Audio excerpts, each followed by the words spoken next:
Danube. I hope you're having a wonderful week so far. So for today's story time, I've chosen the book Sam Who Went to Sea. I hope you enjoy it.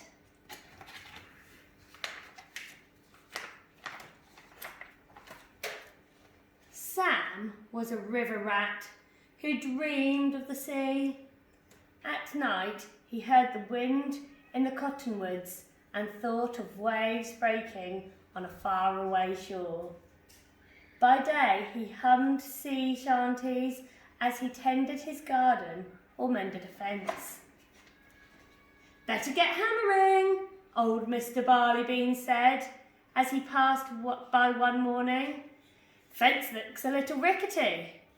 Sam smiled and nodded and whacked at a nail or two, but soon he was listening again to the river whispering his name. "Mind those dandelions," said Mrs. Seed Nibbler warned. "They're running wild." Sam tugged at a handful of weeds, then turned again to stare away down the river, imagining the sea where all rivers end. Not long after, Sam saw an ad in the Riverside Gazette. "Build your own boat, guaranteed seaworthy. Your boat will float or your money back." Sam scrimped and pinched and saved and sent away for the plans.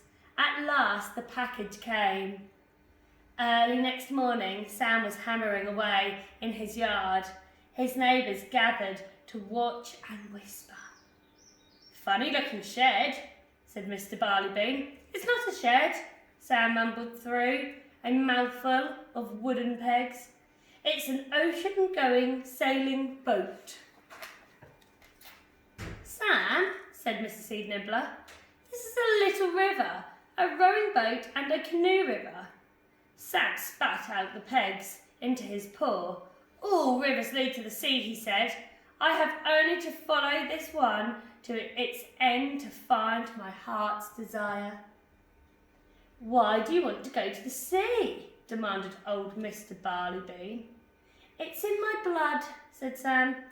"My great-great-great-great-great-grandmother sailed on the Mayflower." "Spring fever, more likely," said Mrs. Seed Nibbler. Muttered, "It will pass." As the days went by, Sam's boat took shape. He trimmed the keel, fitted the ribs, pegged on the planks, and laid the deck. One afternoon, old Mr. Barleybean stopped at Sam's gate. "Must be better things to do with your time," he told Sam. "Wash your windows, trim your hedge, nail your house down so it won't blow away again." "I want to hear the wind filling my sails," said Sam, pounding in another peg. Mrs. Seed Nibbler paused on her way to the shop. "A rat was never meant to go to sea," she said. "Rats should have their paws planted firmly on the ground." "I want to feel the waves rolling under my paws," Sam told her, as he corkled the seams between the planks. Spring became summer and still Sam worked. By autumn, he was stitching canvas for sails. His neighbours started to worry in earnest.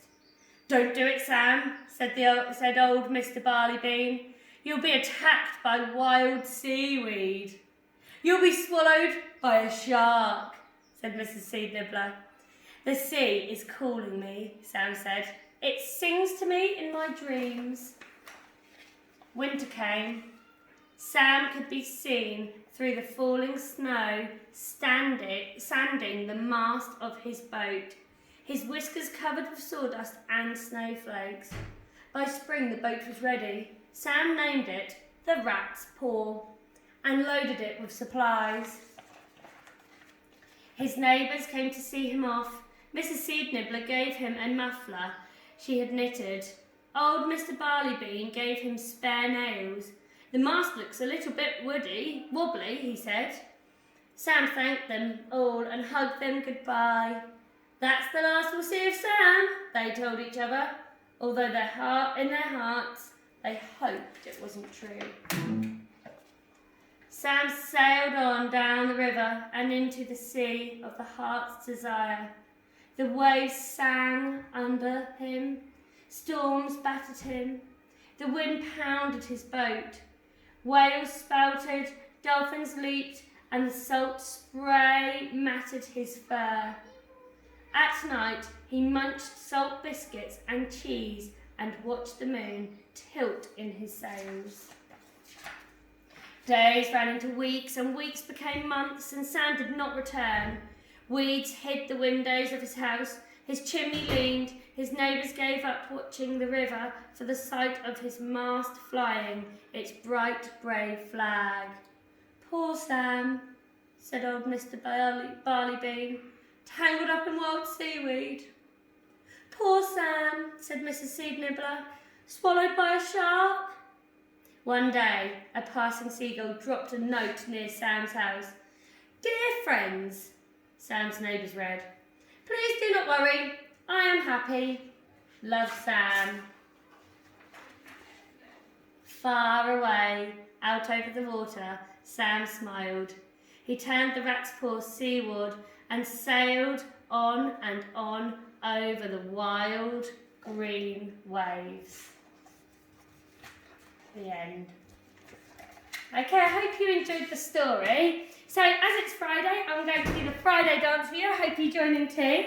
So 3, 2, 1. I've got that Friday feeling. I've got that Friday feeling. I've got that Friday feeling. Okay, have a wonderful weekend. Well done for all your hard work this week. Bye.